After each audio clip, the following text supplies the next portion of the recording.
Hi, I'm Eli Johnson with POC Culture. Thank you guys for having me. Thank you, Eli. Nice to meet you. So, Angus, you talked about how Buzz is at odds with his environment. How does that force him to evolve as the movie progresses?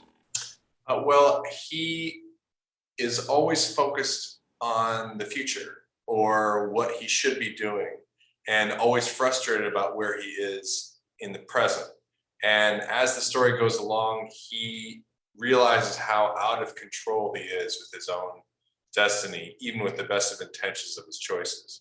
So it really comes down to, is he going to be willing to accept where he is and be happy with that, or only be dissatisfied?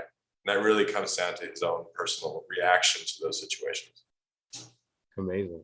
Galyn, you talked about the amazing research you were able to do with actual astronauts. Was there anything you learned during that process that really surprised you?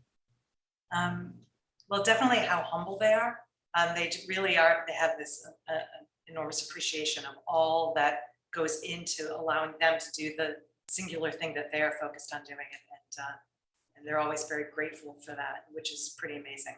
And then just the amount of stuff. Like there's just so much stuff everywhere. It's the most tactile, crammed full, packed in environment ever, which is really kind of exciting to see.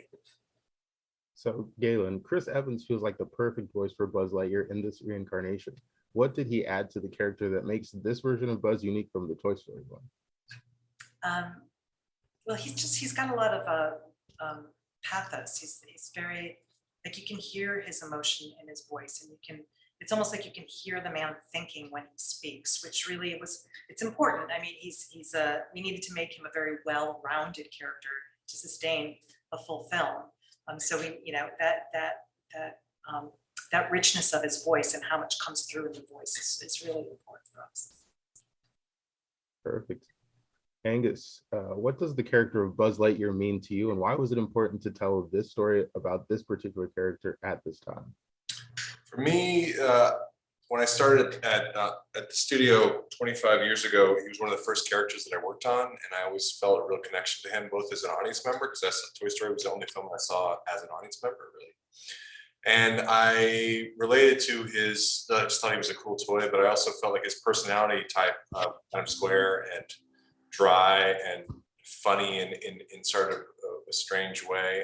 And I think that for me, I wanted to tell a movie, I wanted to make a movie that was like a sci-fi movie that you arrive at thinking it's one thing, but then it's ultimately about Buzz pursuing this idea of what he thinks a hero means, and then ultimately revealing to be something more interesting than that kind of story might suggest.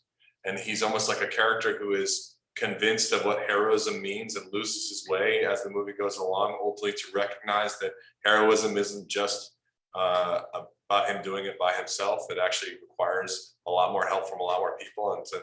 And I think he gets a little bit too wrapped up into this idea of his own mythos, which I think is a really interesting idea, since the way these movies are made, it's not just two people.